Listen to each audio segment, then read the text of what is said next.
E o Vamp e o Mauro tocaram nesse assunto da bola parada, né, do Flamengo. E eu li sobre isso, né, e quero até que o Mauro confirme, se for realmente verdade, que o grande responsável por isso é o Rodrigo Caio, tá?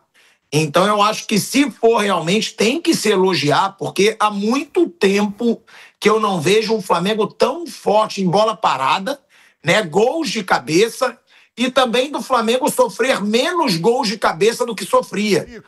E eu li que quem é o responsável por trabalhar, né, bola parada e jogada de bola aérea no Flamengo é o Rodrigo Caio. Se for realmente, eu acho que tem que parabenizar o trabalho dele. Mauro, só antes de eu passar para o Piperno, é realmente isso? O Rodrigo Caio é o responsável por bola parada e jogada de bola aérea no Flamengo? Ô, Mauro, só uma coisa, só para concluir sobre bola parada. Você pega no futebol mundial, os 3 times que tem mais posse de bola é sempre o time do Guardiola, o City, o Arsenal e agora o Paris Saint-Germain, que está frequentando. E o Arsenal tem um arsenal de bola parada de fazer gol, né? Sim. Só isso. Não, os times jogam assim. Esse negócio do que o Rodrigo Caio, até outro dia, as pessoas, você não gosta. Por que alguém não vai gostar do Rodrigo Caio? Não conheço ele pessoalmente, mas acho que ele é uma pessoa até difícil de não gostar, que ele é um cara muito tranquilo, né? Muito educado. Sempre foi. Mas assim, de um tempo pra cá, eu não sei quem começou com isso. Eu perguntei a uma pessoa do Flamengo sobre isso. Ele falou, cara, não é só o Rodrigo Caio, é uma equipe. E realmente, nunca é só uma pessoa. O analista de desempenho, as pessoas não sabem como funciona, né? Mas, por exemplo, antes de um jogo, hoje o Palmeiras joga contra a Universitário do Peru. O que fazem os analistas de desempenho?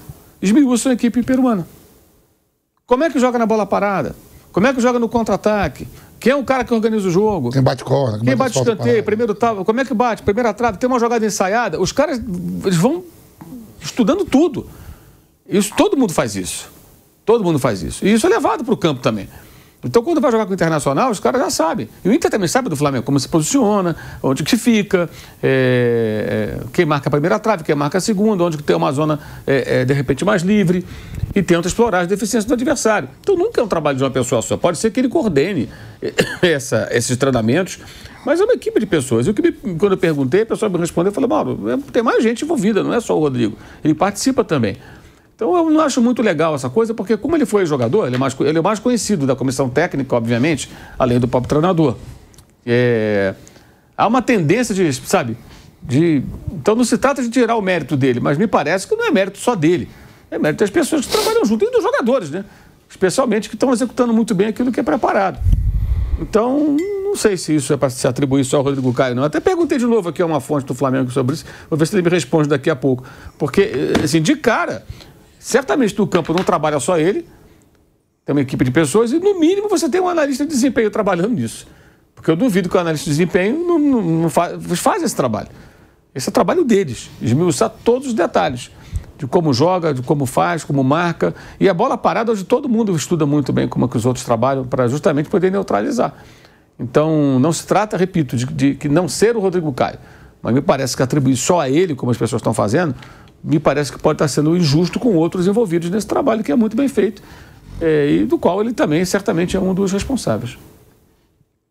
E para responder a sua pergunta, Thiago, o Márcio Torres, junto com o Rodrigo Caio, são os 2 auxiliares que trabalham no campo as bolas paradas. Tinha também o Alfredo, o português, que agora está na base, que agora não trabalha mais no profissional. E o Filipe Luiz passa 12 horas por dia no CT. 12 horas por dia o Filipe Luiz passa.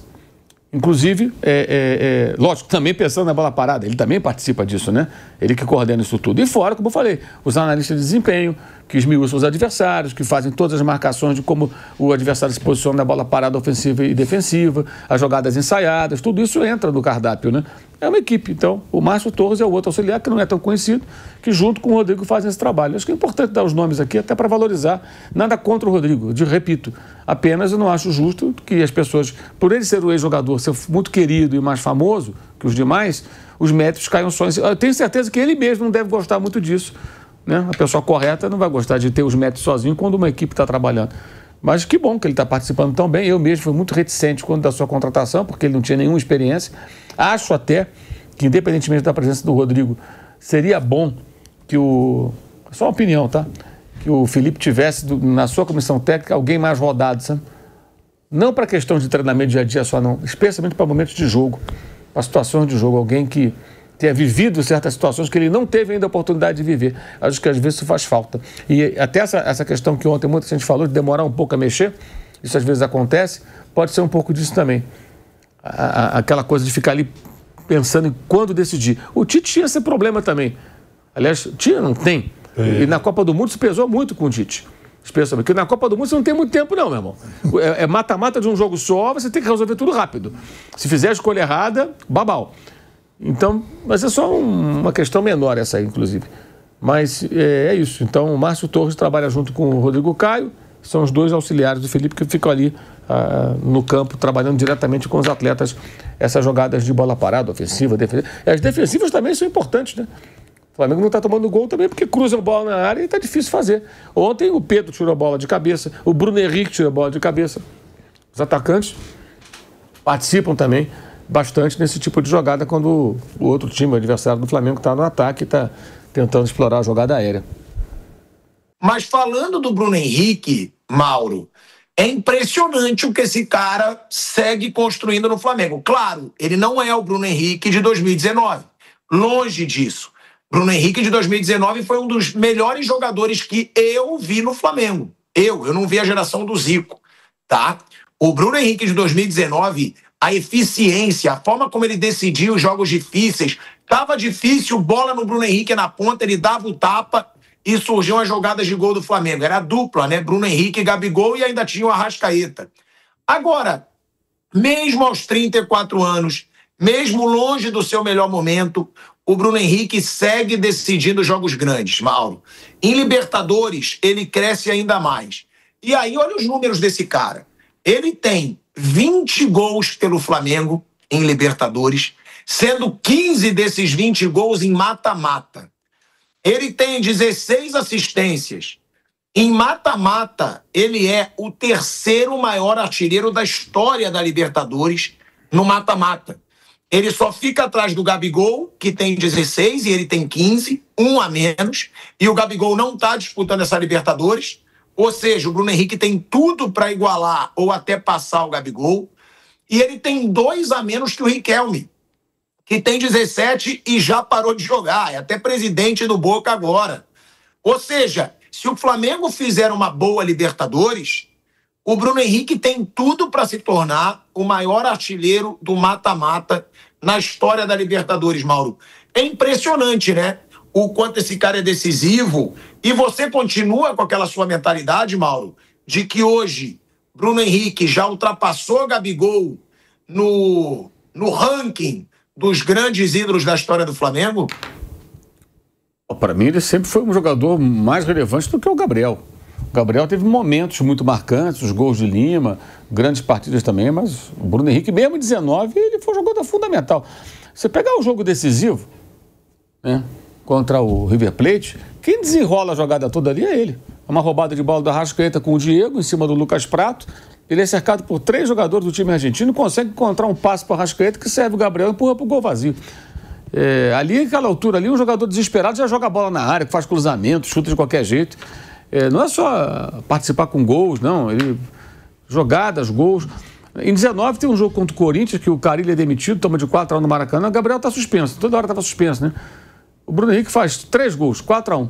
Cai o técnico do Corinthians. E o Corinthians tinha sido campeão brasileiro com o Carille 2 anos antes, em 17.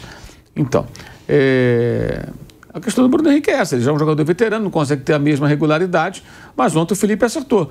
Optou por ele por conta da sua maior capacidade de fazer pressão na saída de bola do adversário. Ele foi uma peça que fez parte dessa engrenagem, que funcionou bem no primeiro tempo. O Pedro também não vive um bom momento, né? E ele aparece a fazer o gol de cabeça que decidiu o jogo. Isso não é pouco, né? Isso não é pouco. E assim, eu acho que nem tem que ficar falando mais de Gabriel. O Gabriel está tão adaptado do banco do Cruzeiro, está há 3 anos adaptado ao banco de reservas, né? Está lá, sentadinho no banco, bonitinho. Deixa o Gabriel lá, né? Vamos falar dos jogadores que estão no Flamengo, já que a pauta é o Flamengo. Piperno, falando desse caráter decisivo do Bruno Henrique, né? Que a gente falou muito ontem, é impressionante o que esse cara joga não, mas o que ele decide jogo grande, né? Clássicos regionais, ele é o carrasco do Vasco, ele é carrasco do Fluminense, do Botafogo. Ele Na Libertadores de 2019, fala-se muito do Gabigol, que fez os 2 gols, mas é ele que acha o espaço num jogo que parecia perdido, achando o Arrascaeta. E ali o Arrascaeta toca no Gabigol, no gol de empate. O próprio Mauro já falou aqui, Piperno, e eu concordo com ele, que diante da forma como o Gabigol saiu do Flamengo, hoje o Bruno Henrique é até mais ídolo do que o Gabigol. O que falar desse fator decisivo do Bruno Henrique e outra, também do Luiz Araújo, né, Piperno? Porque quando a gente fala em bola parada no Flamengo, quem está fazendo a diferença nessa bola parada é o Luiz Araújo. Porque é ele que cobra as faltas, é ele que cobra os escanteios, que vem ocasionando muitos gols do Flamengo. Inclusive, o gol da classificação. Naquele jogo ruim contra o Deportivo Táchira, que ele acha uma falta ali no pé do Léo Pereira, Piperno. Sem dúvida nenhuma, são 2 jogadores que hoje eles têm um papel muito importante. E veja, até pouco tempo nenhum deles era titular absoluto. Enfim, eram jogadores bastante utilizados, mas que entravam e saíam do time. Agora, eu acho que o Bruno Henrique, ele se sente, obviamente, cada vez mais à vontade, né? É um jogador já veterano, com 7 anos e meio de clube. Então, ele sabe o lastro que ele conseguiu construir nesse período todo aí de Flamengo, né? Então, é um jogador que não se omite, ele fica à vontade exatamente para buscar, para chamar essa decisão para ele muitas vezes, né? E realmente, ontem, de novo, mostrou isso. Agora, em um jogo muito difícil. Foi mais um jogo 1-0, foi mais um jogo complicado.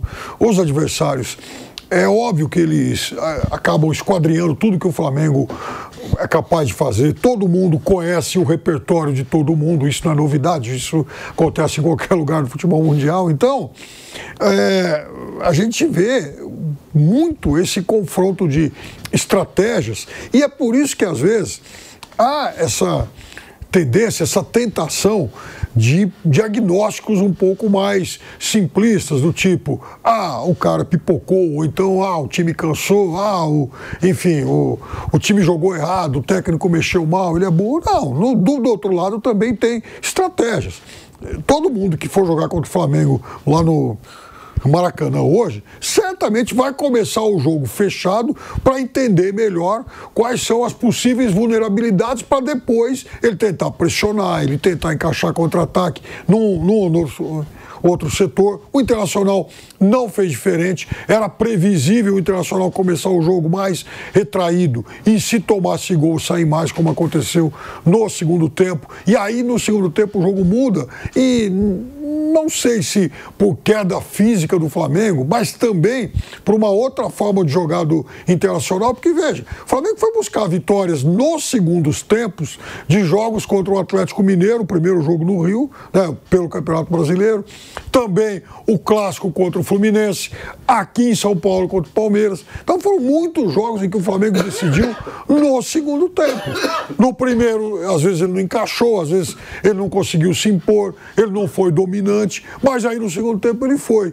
E aí, então ele tinha reserva física para resolver o jogo? Me parece que sim. Então, eu acho que atribuir só a uma eventual queda física as dificuldades que o Flamengo encontrou no segundo tempo, eu acho que é a gente esquecer também o trabalho que está do outro lado. O Internacional não vamos esquecer, quando terminou o ano e quando começou esse Campeonato Brasileiro, muita gente apontava o Internacional como um candidato a protagonista desse Brasileirão. O que surpreende não é o jogo que o Internacional fez ontem, mas é a campanha ruim até aqui. O elenco é bom. Não saiu pro time retrancado, não. Não. Ele sai com o Wellington Rato de um lado, o Tabata de um lado, né? Sim. Ele sai com o Tabata, Alan Patrick e Wesley. E o menino lá na frente. Um 4-2-3-1. Eu esperava até que o Bruno Henrique começasse com 3 volantes.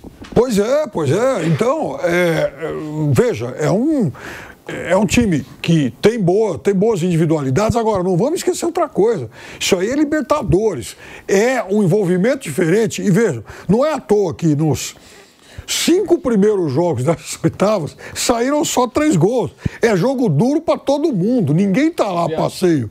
32,6 arremates por um gol. A média é essa. Quase 33 chutes para fazer um gol. A média desses jogos. O Estudiantes achou que vai ter jogo fácil. O Estudiantes conseguiu no último lance lá, o pênalti, deu uma confusão lá. Foi, gol aos 98 minutos de jogo. O Pearol ufa 1-0 em casa. Um homem a mais desde o primeiro tempo. Um homem a mais, quer dizer, não é fácil.